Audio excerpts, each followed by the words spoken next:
so he's going to talk about quasi-convex subgroups and then theorems. All right.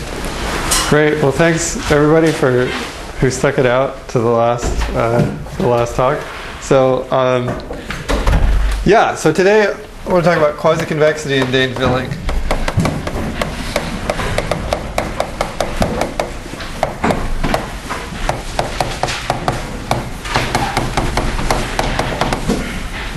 And I want to mention an application to the virtual Hawking conjecture. So I unfortunately think I won't have time to really explain completely how what I'm talking about fits in to Egel's proof of the virtual Hawking conjecture, but I hope to give some idea. So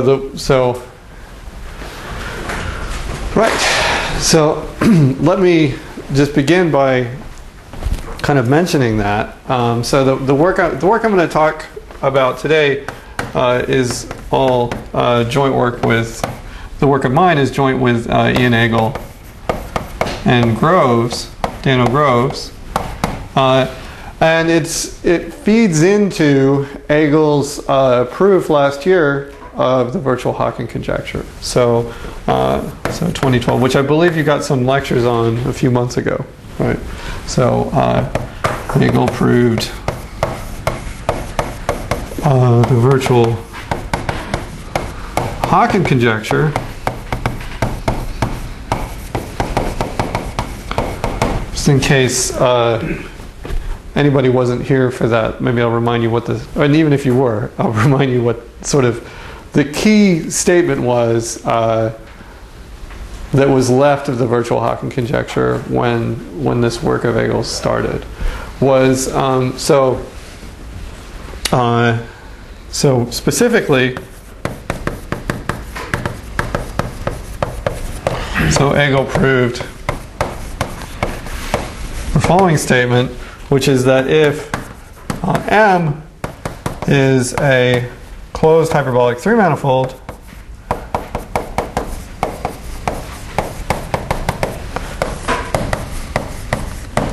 then there is a finite sheeted cover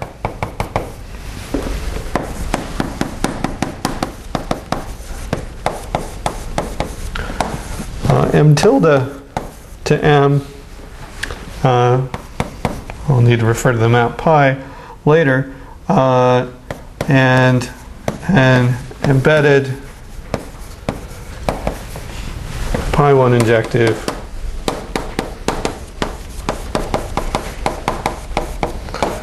surface sigma 2 inside M tilde with the Euler characteristic negative. I should say closed. So embedded closed pi1 injective surface. So without going into the whole history of what it means to be a Hawking manifold and why that's an interesting thing to think about, we'll just say this is the statement that Ian proved. So you have this pi1 injective embedded surface sitting inside a finite sheeted cover of M. So in particular, what this gives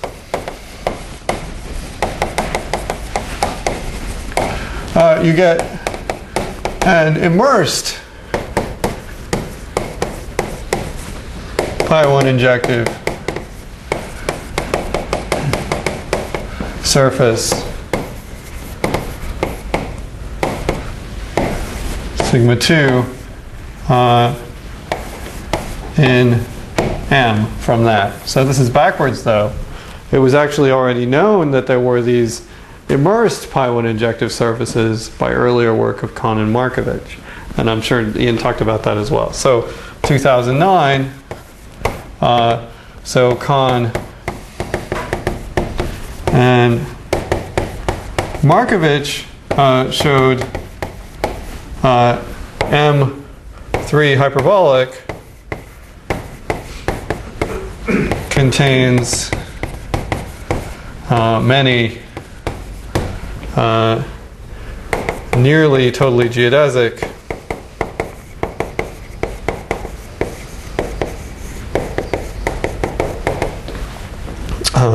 pi1 injective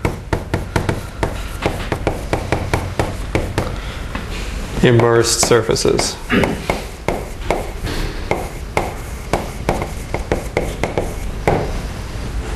And whenever I say surface, I mean a closed surface. So I don't mean a surface by boundary. So once you have that, you can think of this question of finding a finite cover with an embedded surface as a lifting problem. Yeah? By the way, what do you mean by sigma tilde in the Euler characteristics? Oh, I have no idea. I should have just written sigma. Thanks. Yeah, I just mean that sigma is closed and has genus at least 2. Thanks.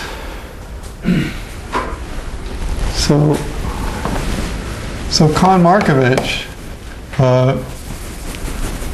reduces this statement, let's call this statement star,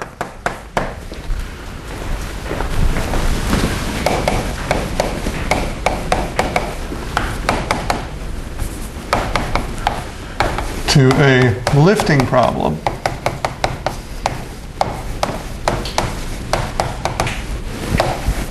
So given sigma, this nearly totally geodesic immersed surface, and M, we want to find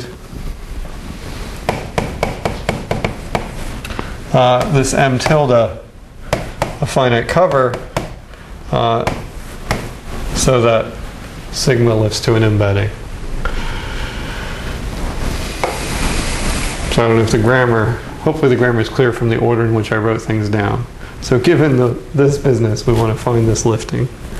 Now, such lifting problems have a group theoretic interpretation, which is that of subgroup separability. So here's a definition. Right. So let me just say this as the general idea. We can solve such problems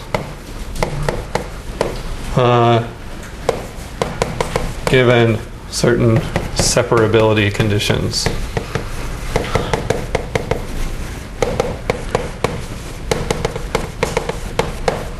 Okay, and what am I talking about? So here's a definition for groups. So if I have H, a subgroup of G, is said to be separable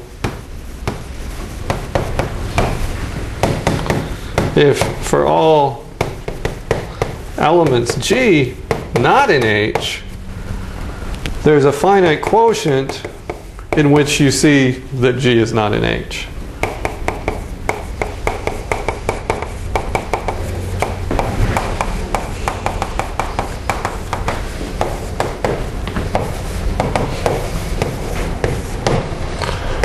So that phi of G is not in phi of H.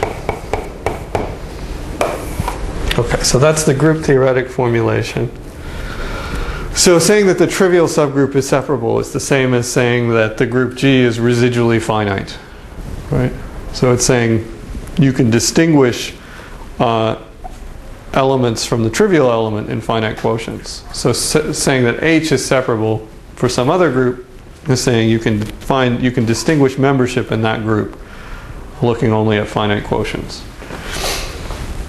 So G is residually finite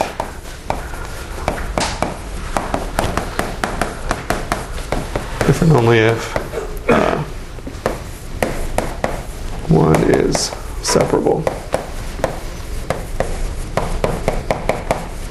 in G. So a subgroup, it's always talking about a subgroup, whether it's separable in the big group.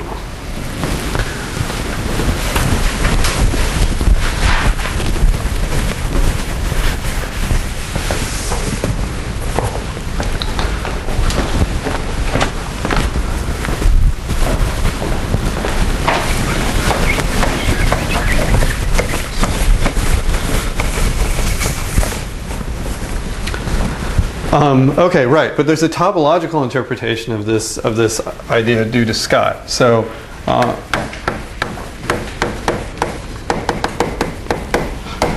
Interpretation due to Scott, which says the following. So suppose G is equal to the fundamental group of some space X, which you may as well take to be a CW complex or a manifold.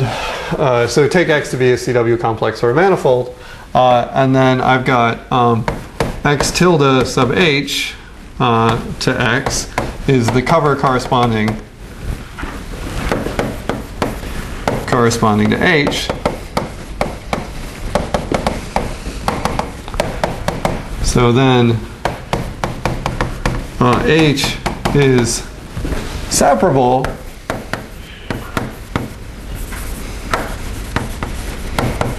if and only if for each compact K sitting inside X tilde sub H, there's a finite cover in between. So is a finite intermediate cover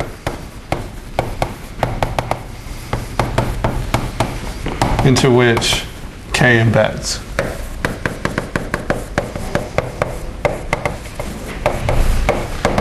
So let me just sort of draw the picture. I've got X sub H covering, or the diagram, X, and I've got K, this compact subset here.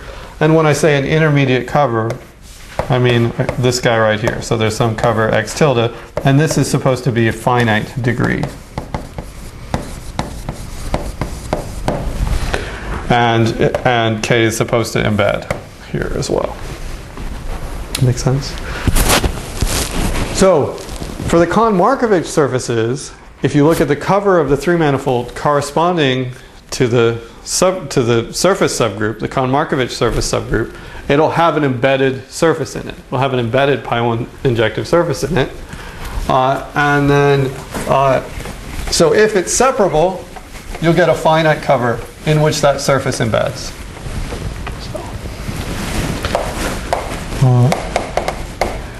If Kohn-Markovich surface subgroup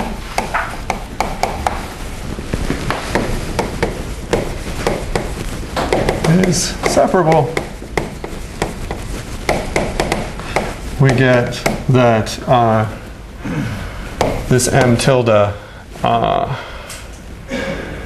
so this pi1 of some surface sigma, so we get a cover M tilde, a finite cover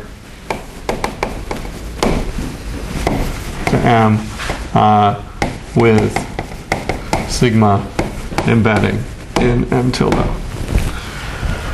And then we win. Okay, so this is not exactly how the proof goes, but it goes, it uses these ideas of separability.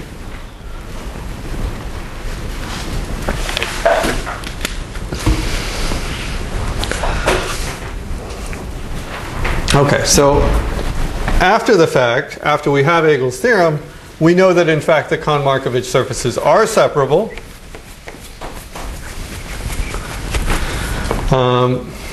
So Hegel's theorem, which I haven't stated, but you've heard before, implies that the KM surfaces, surface subgroups, are separable. So the proof, though, uses a weak separability statement that I'm going to give now.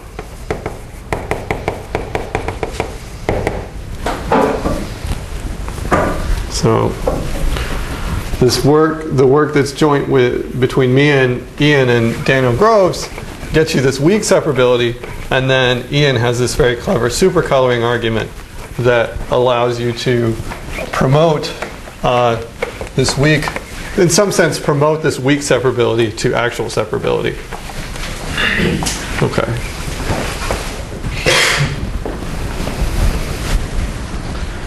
Right. So what does it mean to be weakly separable?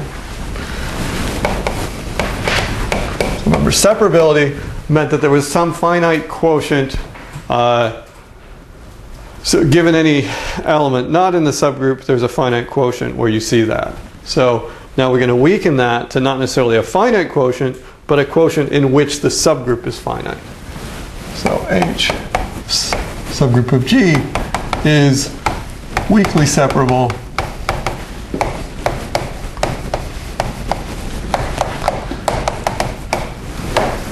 if for any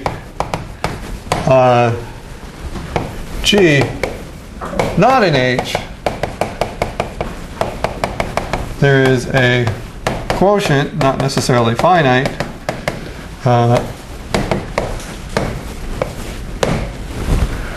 phi from G to Q, so that 1 phi of H is finite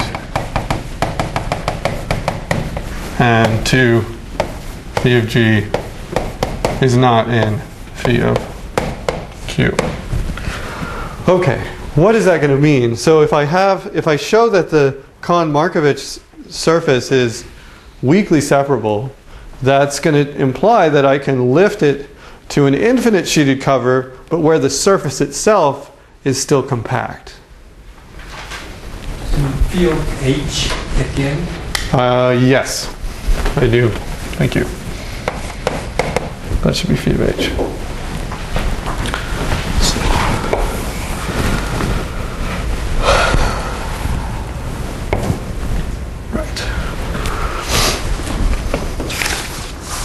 Maybe I won't write down what I said about. Okay. So here's the theorem. So there's sort of, I'll call it the weak separation theorem.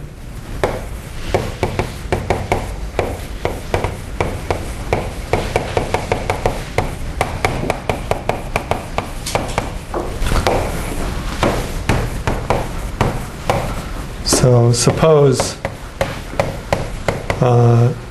G is hyperbolic, and this is just a hyperbolic group, and that H sitting inside G is quasi-convex, and I need an extra assumption, which I'll say something more about later, which is that it's virtually special.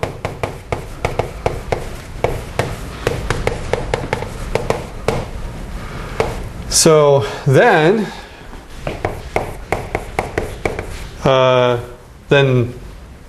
that's it. Then H is weakly separable.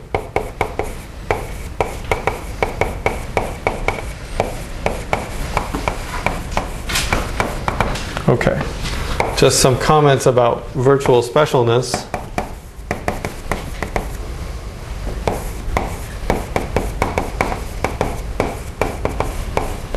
It implies residual finiteness.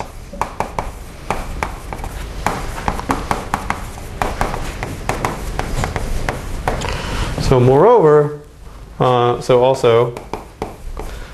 surface groups and free groups are virtually special.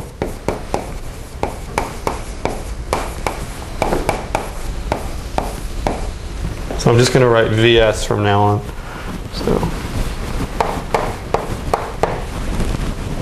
So surface groups are virtually special. So we get a corollary of the weak separation theorem, which is that, so I mentioned the Kohn-Markovich surfaces are nearly totally geodesic, and I didn't say what that meant. If you know some Kleinian groups, it means that they're quasi-Fuchsian with the limits set very near to a round circle. And that implies that they're quasi-convex. So, and they're virtually special because they're surface groups, and so then the corollary is that the Kohn-Markovich groups, subgroups, are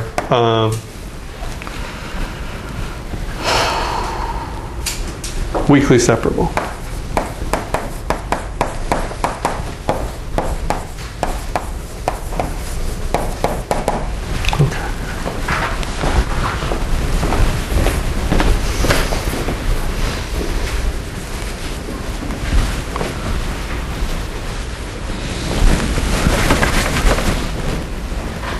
So I should, before I erase this completely, let me just say that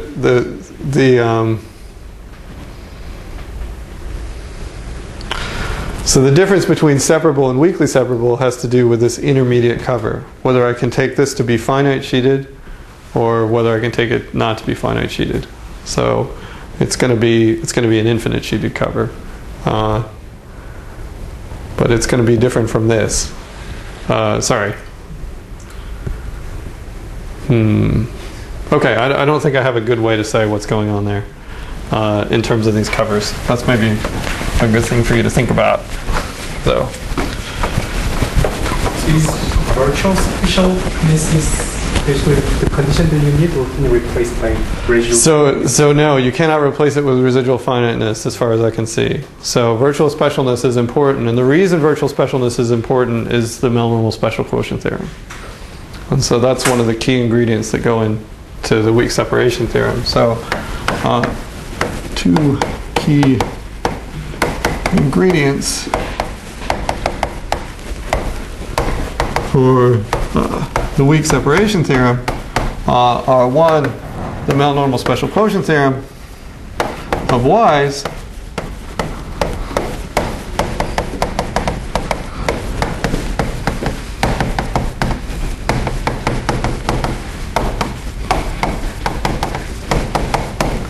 and two, some quasi-convex Dehn filling theorem.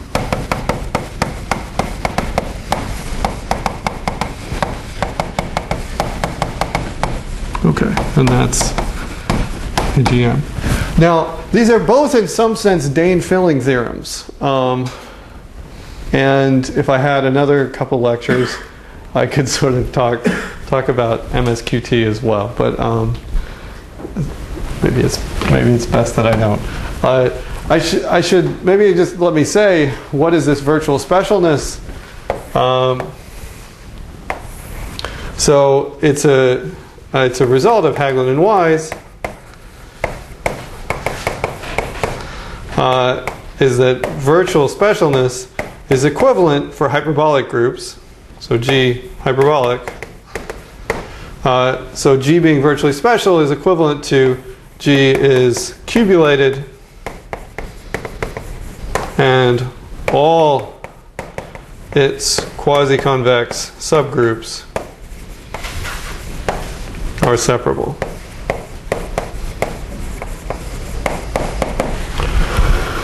So if you like, you could take that to be the definition. I haven't said what cubulated means. So what does it mean to be cubulated? It means that there are lots of kind of codimension 1 subgroups. Maybe I won't say anything more than that, except to say that a surface subgroup of a 3-manifold group is always going to be codimension 1. It's sort of on the large scale. If you think about going to the universal cover and taking the lift of the surface, it's cutting the universal cover into 2 big unbounded pieces. Okay. And the coarse analog of that statement is what it means to be codimension 1. And so cubulated means there are lots of codimension 1 subgroups. Can you just say that G is virtually subgroup right in that group? For G hyperbolic, I'm not sure. Because it needs to be a particularly nicely embedded subgroup of a right angle arc group. Right? It's not quite the same. It's just saying any old subgroup. I think. Maybe it is. Yeah, it's not clear to me. Maybe it is the same. I'm just curious whether virtual specialness assumes the compactness of K pivot or not. That's just because there are only 2 definitions of virtual specialness. Right. So I'm specifically talking about hyperbolic groups, in which case that distinction, I think, disappears. So I'm talking about being the fundamental group of a compact cube complex. Yeah. Yeah. But just being a subgroup of a right-angled arc group maybe isn't enough because it could be very distorted or something. Yeah. Oh, but I see what you're saying.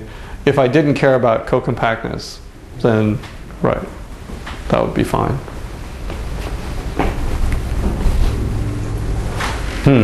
Okay, well, I'm not sure what the right thing is to say about that. That's a good question. But what I mean for the purposes of today is just it has a lot of codimension 1 subgroups. And for a 3-manifold group, so Kahn-Markovich implies that hyperbolic 3-manifold groups are cubulated because they have the surface. So I just said Kahn-Markovich says you have a surface. But in fact, what they show says that you have lots and lots of surfaces everywhere, sort of. And so enough to get cubulation, and that's I should attribute that to Bergeron and Wise. Okay, let me, before I talk about these ingredients, let me talk about a kind of, maybe a special case. So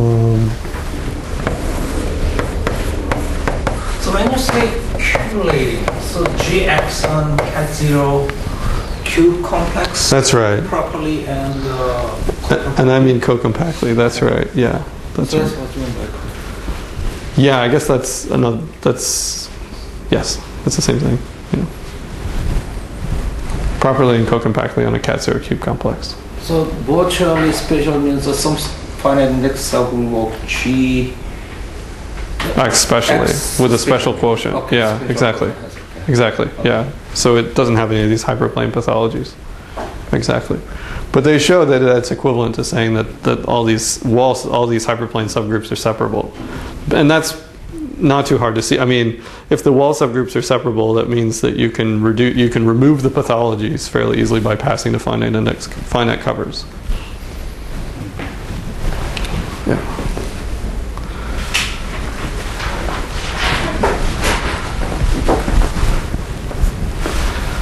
Yeah, but all I'm going to use about virtual specialness is that it implies residual finiteness and that there exists the Mel-normal special quotient theorem. And I'll give you the statement of that later. And I think if you took if you took other classes of residually finite groups, there will not exist an analogous theorem to the Mel-normal special quotient theorem. So the special case I want to start with is that H is this is a special case of the weak separation theorem. And this was already kind of understood, I think, by other people. So in the special case is that suppose H in G is almost Mel-normal.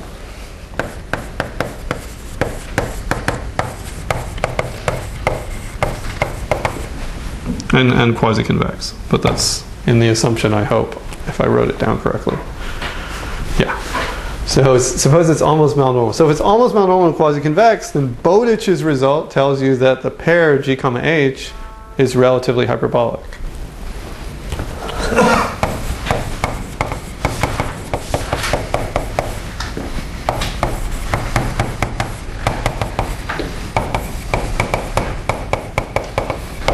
Okay.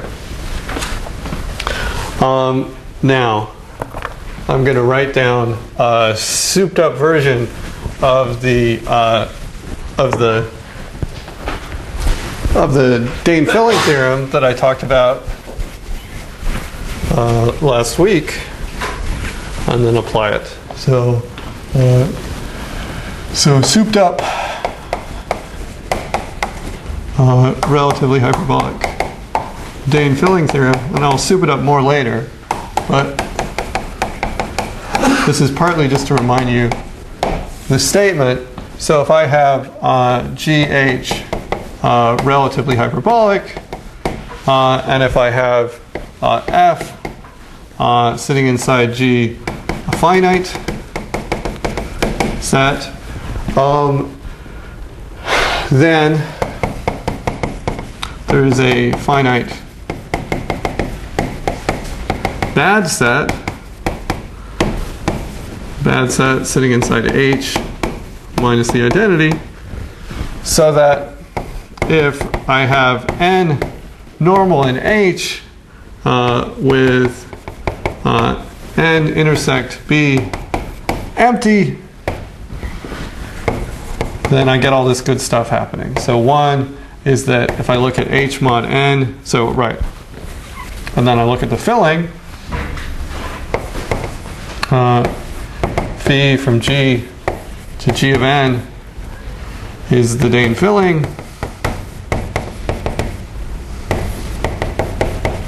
Determined by n, then I get this nice stuff. So I get that phi of h is just h mod n. I get that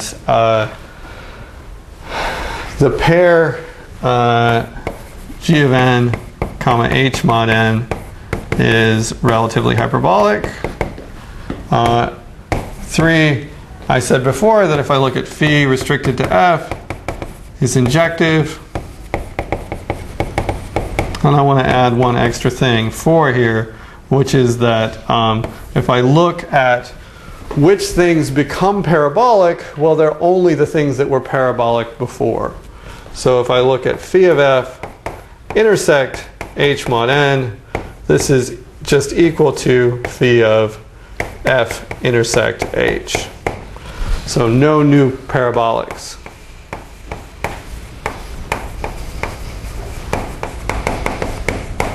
Okay, if you remember last time, what the idea was of how you prove these type of things, say the first and the third thing, the idea of how you prove this extra thing is exactly the same. So let me just draw a picture for 4.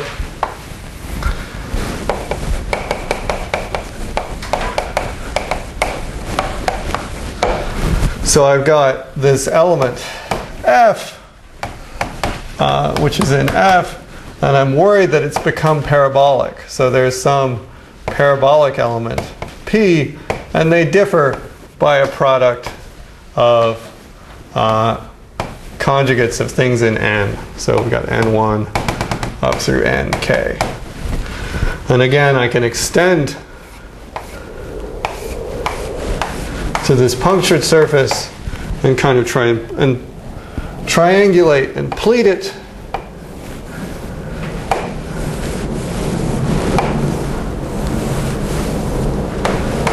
Okay. And I end up, you can triangulate with something like 2n plus 2, which is triangles. Which is at most, sorry, not n, k. 2k plus 2 triangles, which is at most 4k triangles. If we needed k conjugates of elements of n to see the failure of 4, right? So let me back up a second. So how do we prove 1, 3, or 4? We suppose that it's not true, and then we take a minimal counterexample. So, and then we draw one of these pictures of a surface. And so, and here we get this. So we get the area is at most 4k times pi, but it's at least k times the shortest length of something in n. And so here I need to make sure that the shortest length of something in n is bigger than 4 pi instead of 2 pi. Okay, but these numbers 4 pi and 2 pi are all lies anyway. So but this is the idea, and this is how you would prove this. If you were actually proving this for fillings of hyperbolic manifolds, this is exactly the correct proof, and I'm not lying at all. So, but in general, it's somewhat more complicated, but this is the basic idea. Okay, so now what do I want to do? So back to the proof of the weak separation theorem. I've got this h and g, which is almost Mel-normal. So I have this pair g comma h that's relatively hyperbolic. And now I want to just take f. So I'm trying to separate. We've got g and g minus h. And we can just take and I want to find a quotient of G where H is finite and G does not wind up in H. So we can take F to be equal to just G. Okay. And now apply the relatively hyperbolic Dehn filling theorem.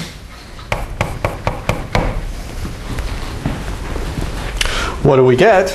So we get this filling map, G to G of n, where if n in H is finite index in H,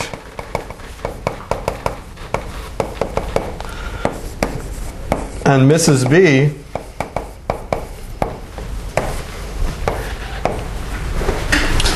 we get that phi of H is H mod n is finite, and phi of G is not in phi of H. Okay. People see the idea of this special case? All right, so I need to find such an n, right? So there isn't necessarily such an n if I just pick a random subgroup H of a bigger group G. You know, H doesn't have to have any nice properties. H could be a simple group in general, I guess. But here we're assuming that H is virtually special. So in particular, what we're assuming is that H is residually finite. And so that means that it's got a finite index subgroup that doesn't contain any of these bad elements B. Right, so that residual finiteness. And that's, in fact, all we're using in this special case. We're not using virtual specialness. We're only using residual finiteness for this special case.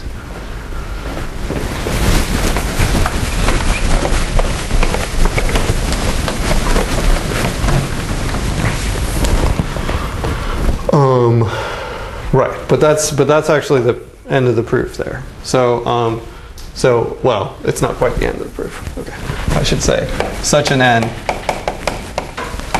exists because H is residually finite. Okay, so there's some bunch of bad elements, right? And I want to make sure none of them are in n. So I think about different quotients to different finite groups where each of them doesn't die, and I take the intersection of all their kernels, and that's going to be my n.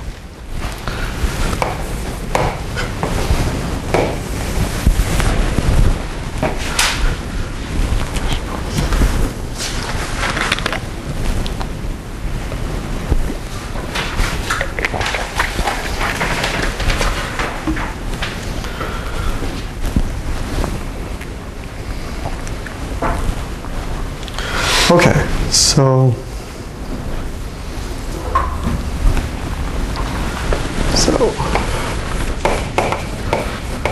for the general case, for H quasi-convex, but not almost malnormal,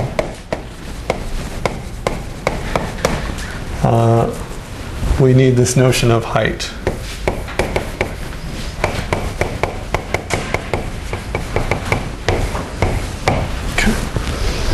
And so again, this is going to be this. I'm going to start with some definition that's fairly general, and then specialize to the hyperbolic setting. So here's the definition. So I've got H sitting inside G, and these are just groups right now. This has. So let me see. The height, let me just say it this way. So the height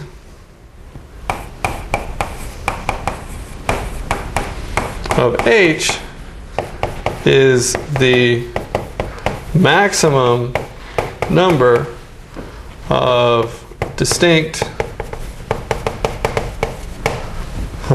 cosets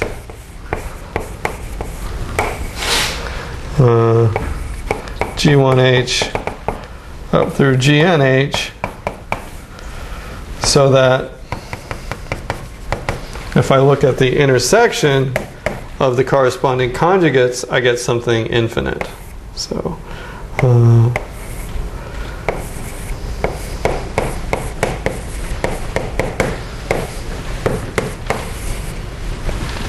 so this height should,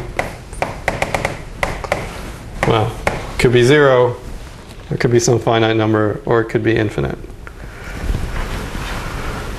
So if I take a finite subgroup, then it's already finite, and so the height is 0, right? So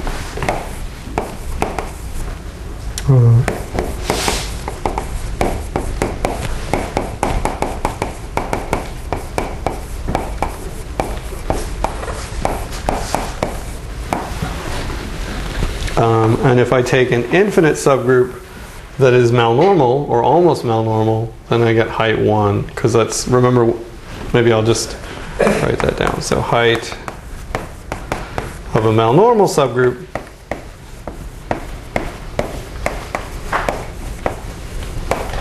is, well, an infinite malnormal subgroup is 1. So I should have reminded you maybe before, what's the definition of a malnormal subgroup? So you can take this to be the definition.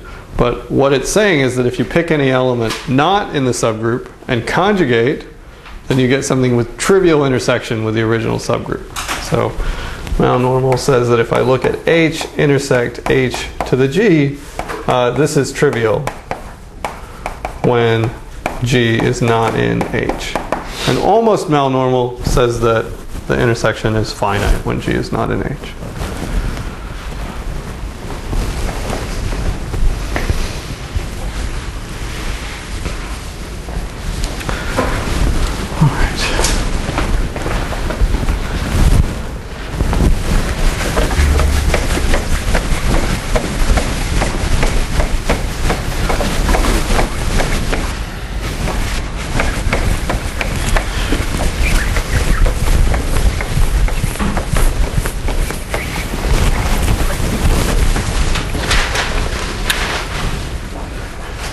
Now, there are examples of infinite index subgroups, right? So if I take, so another example is if I took, say, a z sitting inside z plus z, this has height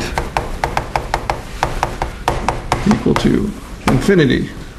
It's more general if a normal subgroup is going to have height equal to its index if it's infinite. But this kind of thing does not happen in hyperbolic groups. So there's a result of Giddick, Mitra, Rips, and Sagiv that says that if H sitting inside G,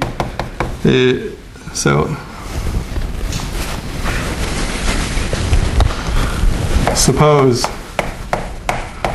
G is hyperbolic, and H sitting inside G is quasi-convex, so then the height of H could be very large, but it's at least not ever infinite. So it's saying that even if a subgroup isn't malnormal, even if a quasi-convex subgroup isn't malnormal, it's, finite distance away from being malnormal. I should say something about the geometric interpretation of this. If you have, say, a totally geodesic surface in a 3-manifold, what does it mean to say that it has height bigger than 1? So it's actually just going to have height 1 if it's embedded. Now, these intersections correspond to places that the surface crashes through itself, right? So if it intersects itself in a simple loop like that, then that's going to say the height is at least 2.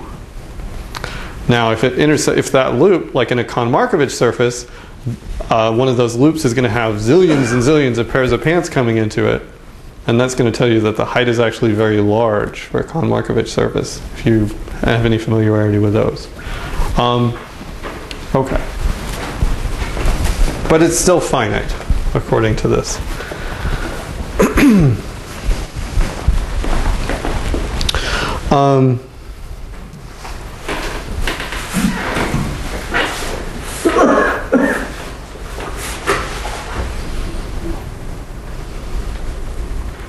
Okay, so this height is measuring some kind of failure of malnormality.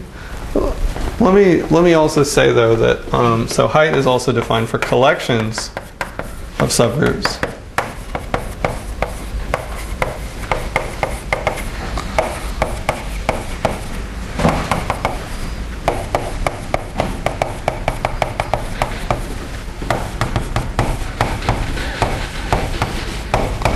And height specifically, I care about malnormality.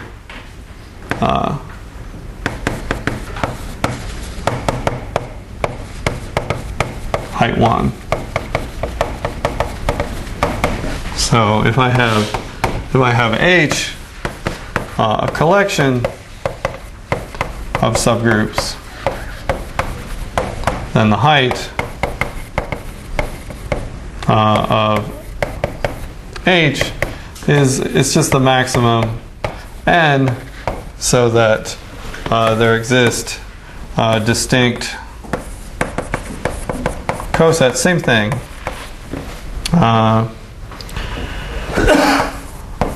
G1, HI1 up through GN, HIN with infinite intersection of the corresponding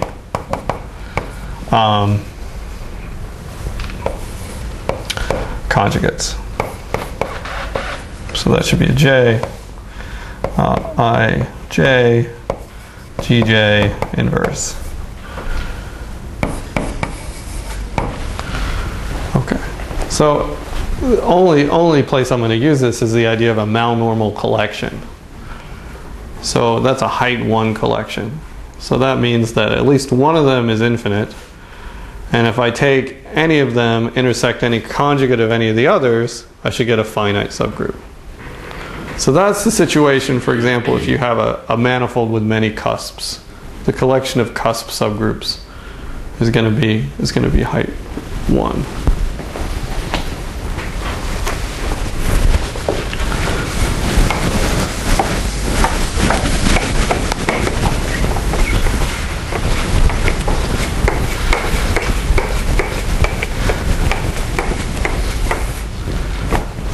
Okay. Oh, right. And the point, why do I bring this up? There's a generalization of Bowditch's theorem. So I haven't talked about what it means. So I talked, but not a whole lot, about what it means for a group to be hyperbolic relative to a collection of subgroups. So it's the same construction as I talked about before. It's just that you're going to do it for each of the subgroups in the list. So you're going to glue on more horoballs. So a family of horoballs for each subgroup in the list. So Bowditch is going to say that if I take G, comma, a collection of subgroups, this is relatively hyperbolic if and only if every H in H is quasi-convex and the height of the collection is at most 1. I guess it could be 0. You could have a collection of finite subgroups, and then it'll be hyperbolic relative to those. That's sort of not as interesting usually. Okay. So I have some collection that's height bigger than 1, and I want to fix that. I want to make it smaller than 1. And so the way that's going to work, so imagine, again, go back to this totally geodesic surface that's crashing through itself in a geodesic, in a circle, right? Now that circle represents a cyclic subgroup of the hyperbolic group. And that, at least if I replace, maybe I have to take a root and look at the subgroup generated by that. but that's always going to be malnormal. And this is the idea, is I'm going to take these intersections, eventually I'm going to get down to a situation where I can't take any more intersections without making it finite, and that's going to give me an almost malnormal collection. So something called a malnormal core of H. So if H is quasi-convex in G hyperbolic, we can form a malnormal collection of subgroups as follows. Okay, this is going to look sort of complicated, like this multi-step process, but it's actually, it's just geometrically, it's doing that thing that I just suggested, where if you had a totally geodesic surface, just taking the places it intersects itself and making those cyclic groups your malnormal collection.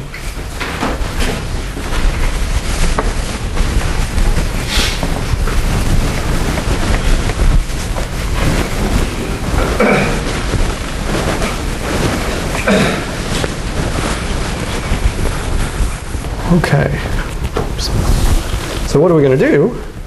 Well, there's all these different intersections of H with its conjugates. So we're going to take the collection of minimal infinite such intersections. So let me call that D prime. So let's let D prime be equal to the collection of, let me call this double prime. D double prime is the collection of minimal infinite intersections H intersect H to the G2 intersect intersect H to the G K for K less than or equal to H, which is going to be the height of H.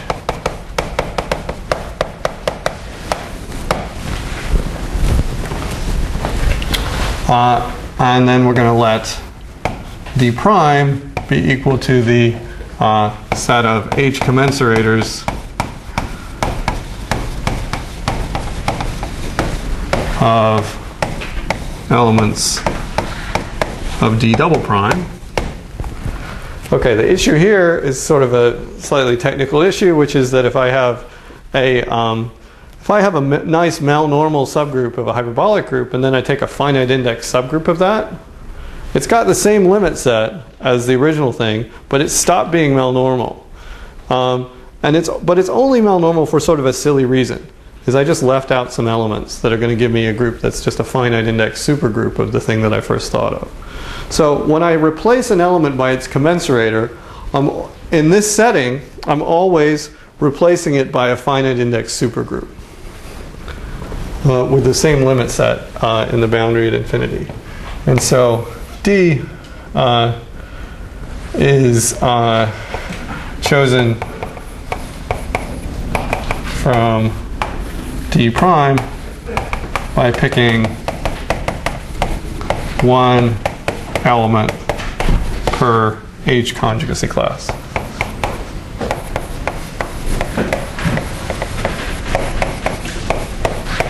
Okay, so this is some system of subgroups of H. And then the claim is that because of the way it's been chosen, H is actually hyperbolic relative to this collection of subgroups. This is a height 1 collection of quasi-convex subgroups of H. So.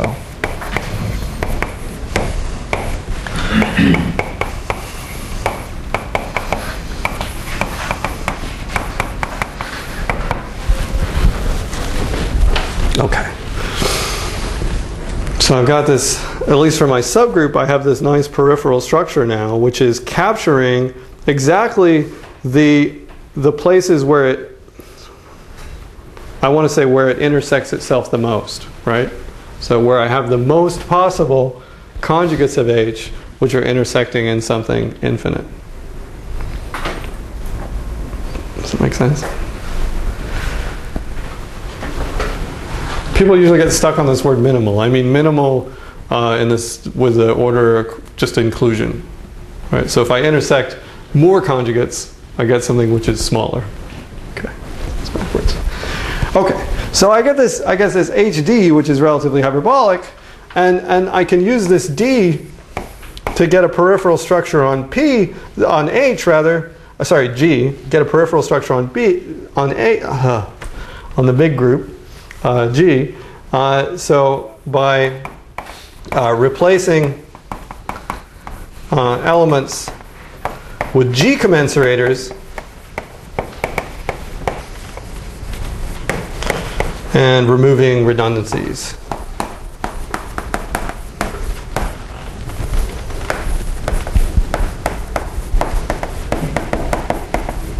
I.e. G conjugate subgroups.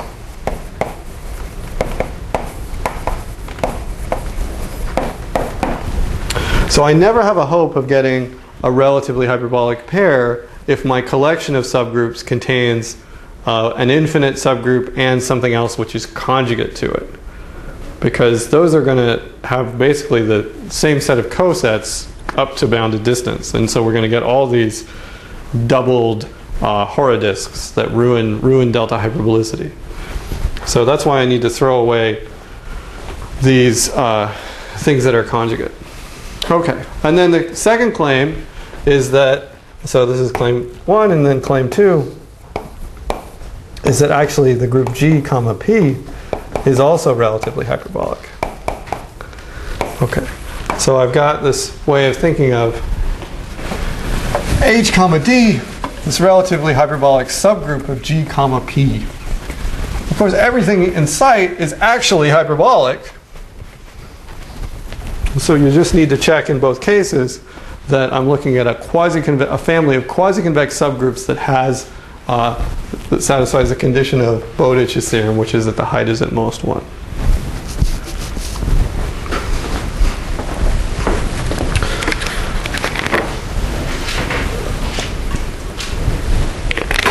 Okay, so now what's the quasi-convex filling theorem say? So that's what I want to talk about next.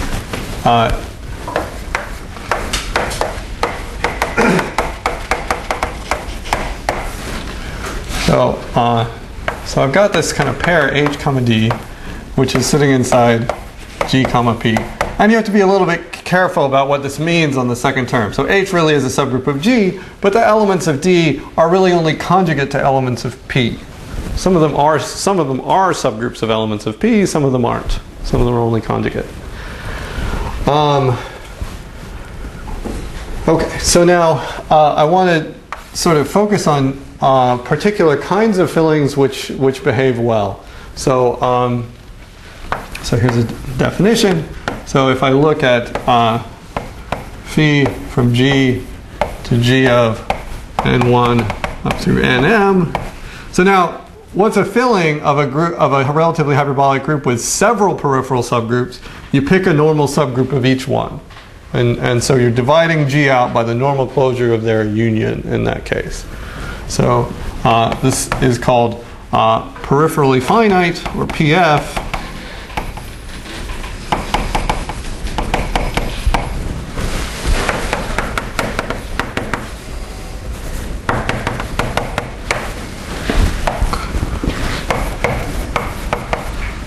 If sort of Pi mod Ni is finite for each Pi in the family P.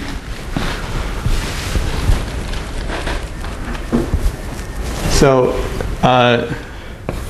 phi is an H filling if I need to look at my notes to make sure I get this right. So whenever, so as I said, these elements of D are subgroups of conjugates of elements of P. So whenever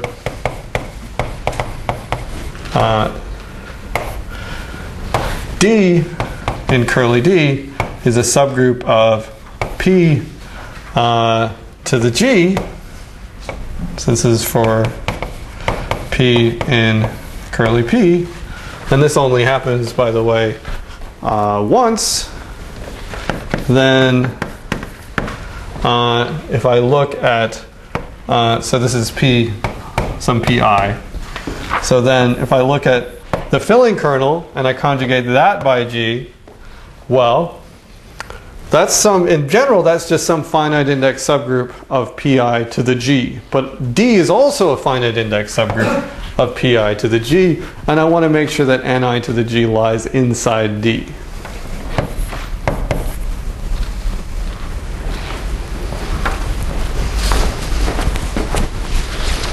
Okay.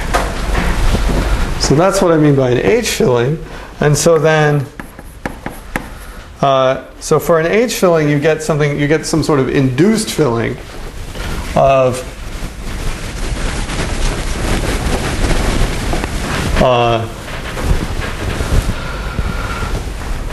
H. So for such a filling,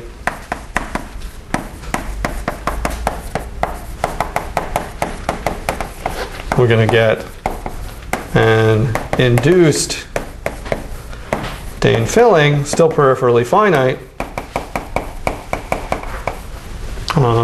call it psi, from H to H of, well, some things. And what do these things look like? Well, they look exactly like these sort of Ni to the G's. Right? But that I depends on the index of dj in some complicated way. Okay, but we do get some induced filling. Now the geometric picture here is something that I meant to talk about in my first talk, but I didn't have time, which was this this picture coming from looking at a geometrically finite subgroup. So if you have a geometrically finite subgroup of a Kleinian group that maybe includes all the cusps, then you're going to get this other manifold immersed in your first manifold, including the cusps, and so you can Dehn fill the cusps of that manifold. Right? You're going to Dehn fill the cusps of the big manifold, and you're going to get an induced filling on the submanifold. And that's what this is meant to capture here, is this induced filling.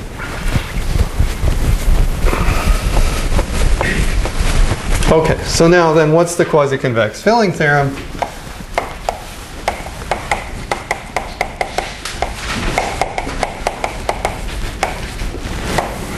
So it says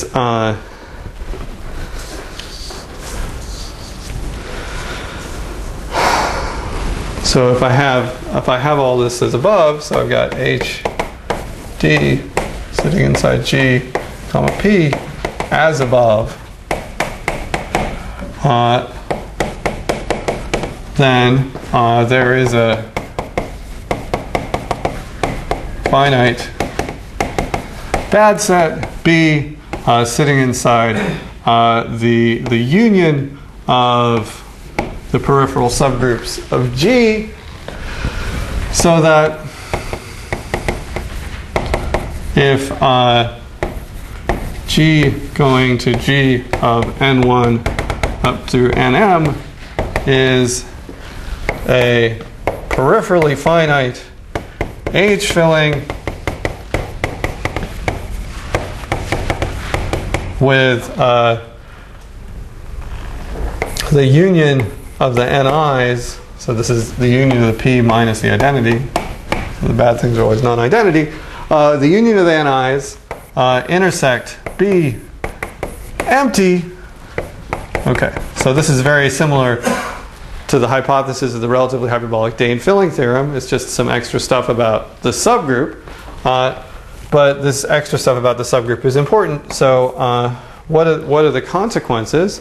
So you get that phi of H is equal to the induced filling.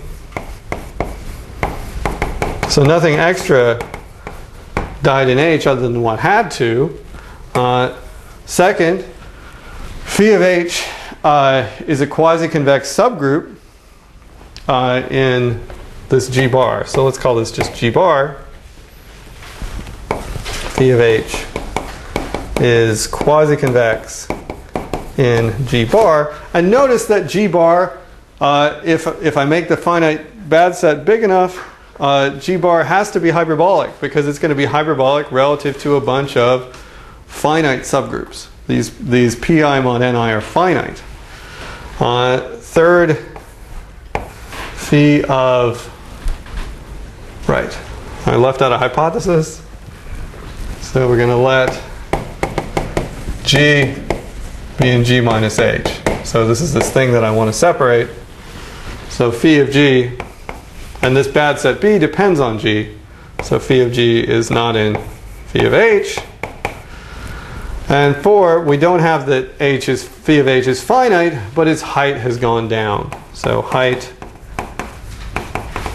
of phi of H is less than height of H, unless H was finite to begin with. So we should assume also that H is an infinite subgroup.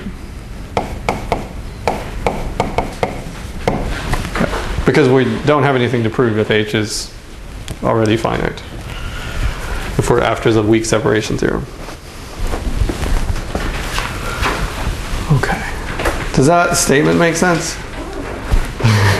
Would you please go over a kind of self-contained statement, like going over the hypothesis that you made about Yeah. G is hyperbolic, right? G is hyperbolic, yeah. So what does that mean? HD and GP as above? Okay, let me spell all that out. Okay. Yeah, okay. Well, part of it is what I'm erasing right here. So we should give this a name.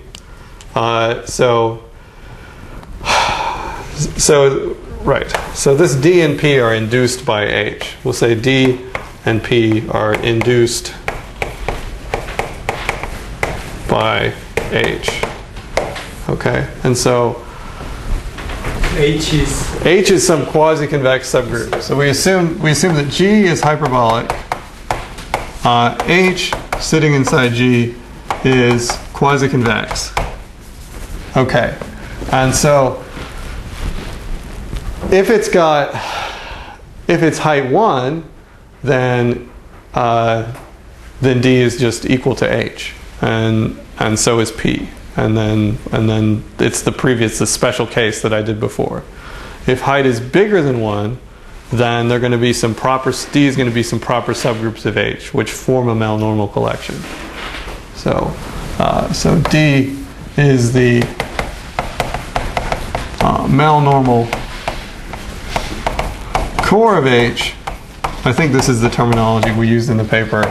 And then P is the peripheral structure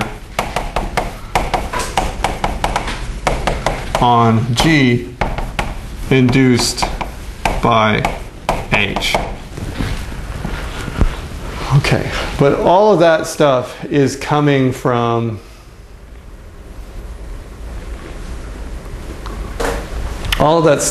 D and P is coming from H. It's not, there's no choices involved after you've chosen H. They're going to determine this peripheral structure on H and another peripheral structure on G. So what's important here is maybe not, I'm just realizing after I've talked about this 20 times, is that what's important here is not so much understanding this peripheral structures, but the fact that there is such a quotient which is hyperbolic and satisfies, well actually the induced filling is important. It's important that we get the induced filling on H because we're going to apply the malnormal special quotient theorem in order to get an inductive argument.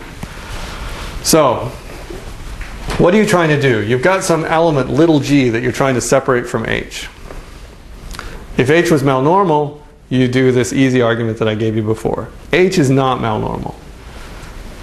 But I can find this malnormal collection of subgroups that I can fill along and reduce the height of H, all the while keeping little g out of H. Okay, so now I want to induct. Okay. And what lets me induct is exactly that I have this induced filling and I have the Mel-normal special quotient theorem, which I will now give a statement of.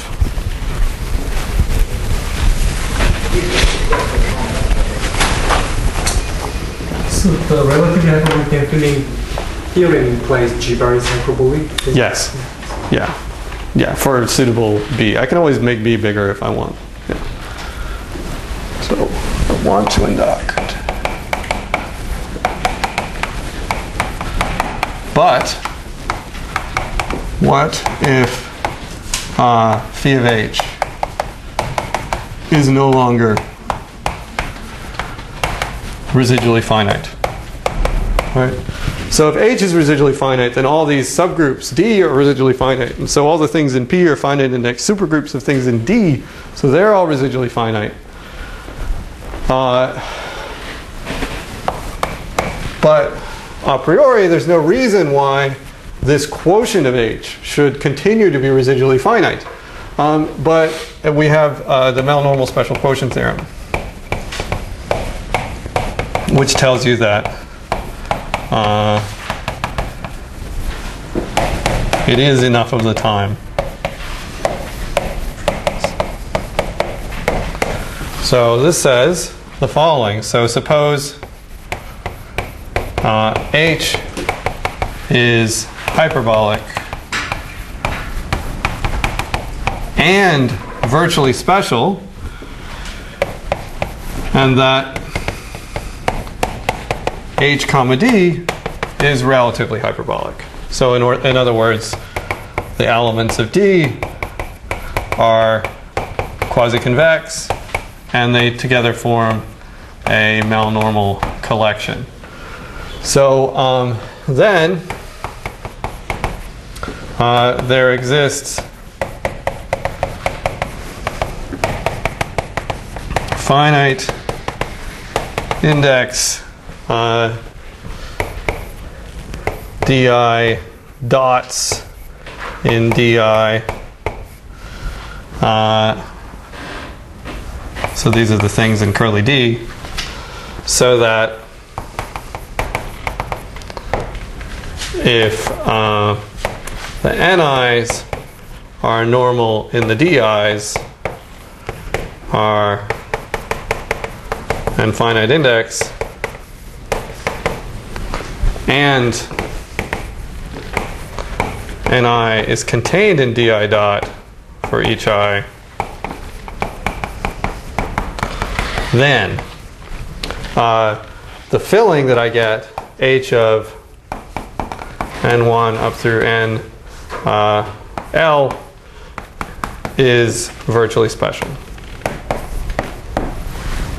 So it's telling me that I can do Dehn filling and stay in the world of virtually special groups. And in particular, all that we're using about that is that we stay in the world of residually finite groups.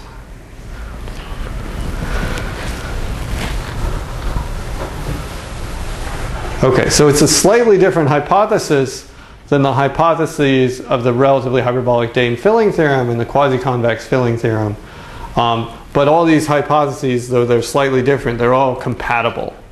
And so we will be able to find these normal subgroups, so that the quotient group has all the nice properties that we want. That the quotient is still hyperbolic, the image of H is quasi-convex, our element we were worried about hasn't somehow wound up in the image of H, and the image of H has smaller height and is still virtually special and therefore still residually finite. And that means that we can run it again and we can decrease the height again. Eventually we'll get down to the height being finite, and then then we're done. Right? Sorry, not the height being finite. The image of H being finite, because that's the same as being height 0. So once we've decreased the height to 0, we're finished. And we've proved the weak separation theorem for that element, right? So this sequence of fillings depends on the element, but that's okay. Out of time. Okay, thank you very much for your attention and for coming to all the talks.